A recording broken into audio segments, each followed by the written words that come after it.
நம்ம சேனலை சப்ஸ்கிரைப் பண்ணாததுனால ஒருத்தனுக்கு ரூ. 600 நஷ்டம். என்னடான்னு சொல்கிறேன்னு கேட்குறீங்களா? தெளிவாக சொல்கிறேன்.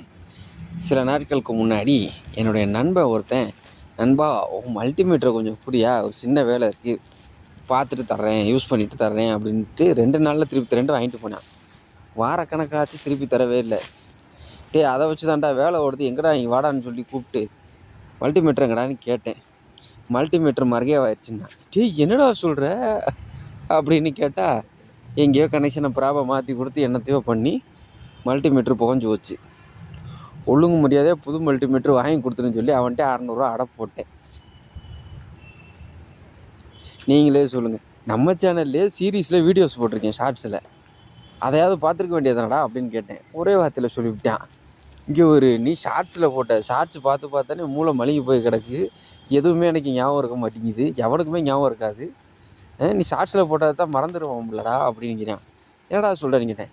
ஷார்ட்ஸ் தான் பார்த்தா எதுவுமே ஞாபகத்தில் இருக்க மாட்டேங்குதுடா, லாங் வீடியோவை போடு, அப்போ வேணால் உடையாமல் இருக்கும் அப்படின்னு. ஒழுங்கு மாதிரியாக 600 கொடுறான்னு ஃப்ளிப்கார்ட்டில் இதோ 650 இந்த மாடல் வாங்கியிருக்கேன். டிஜிட்டல் மல்டிமீட்டர் மாஸ் 830 அப்படிங்கிறது தான் மாடல் நம்பர், மாஸ்டெக் கம்பெனிலேருந்து.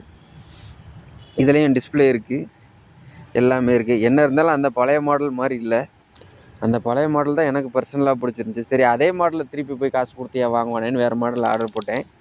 இதுவும் போக போக கண்டிப்பாக பழகிடும். ஆனால் நீங்கள் ப்ராக்டிஸ்க்காக வாங்குறவங்க தயவுசெய்து 150 எல்லோ மல்டிமீட்டரே வாங்குங்க. எந்த மல்டிமீட்டர் வாங்குறது, எப்படி ஸ்டெப் பை ஸ்டெப்பாக போடுறது, ஸ்டெப் பை ஸ்டெப்பாக யூஸ் பண்ணுறது அப்படிங்கிறத வந்துட்டு நான் சீரீஸில் போட்டிருக்கேன். இந்த கமெண்ட்ஸ்லேயே சொல்லுங்கள், இந்த மாதிரி நம்ம லாங் வீடியோவாக போடுவோமா வேண்டாமா அப்படின்னு சொல்லி ஒரு கமெண்ட் ஒன்று போடுங்க. தயவுசெய்து கமெண்ட்டு போட்டாவது கொஞ்சம் என்கேஜ் பண்ணி விடுங்க வீடியோவை. நீங்கள் சப்ஸ்கிரைபராக ரொம்ப கம்மியாக பண்ணி இப்போ தான் 500 போகிறோம். நம்ம ரொம்ப கஷ்டத்தோடு இப்போ தலைவன் வீடியோ ஷூட் கொடுக்குறான், அங்கங்கே சப்ஸ்கிரைபர்ஸ்க்கு காட்டுறான். நீங்கள் கொஞ்சம் மனசு வச்சு கமெண்ட்டு போட்டிங்கன்னா அந்த வீடியோ கொஞ்சம் ஹைப்பாக ஏறும்.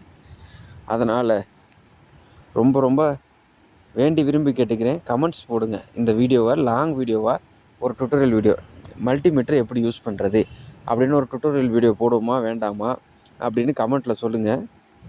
நீங்கள் கமெண்ட்டில் சொல்லலைனாலும் நான் போட்டு தான் தருவேன். ஏன்னா அதுவும் ஒன் ஆஃப் த கண்டென்ட்டு, முடிவெடுத்துட்டு லாங் போடுறதுன்னு. ஆனால் என்ன கமெண்ட்டு போட்டிங்கன்னா வீடியோ ஹைப் ஆகுது. நிறைய பேருக்கு கமெண்ட்டு போட நிறைய பேர் கமெண்ட்டு போட நிறைய பேர்கிட்ட வீடியோ போய் ரீச் ஆகுது, நிறைய வியூஸ் கூடுது. வியூஸ் கூடுச்சுன்னா கொஞ்சம் வருமானம் இல்லையா?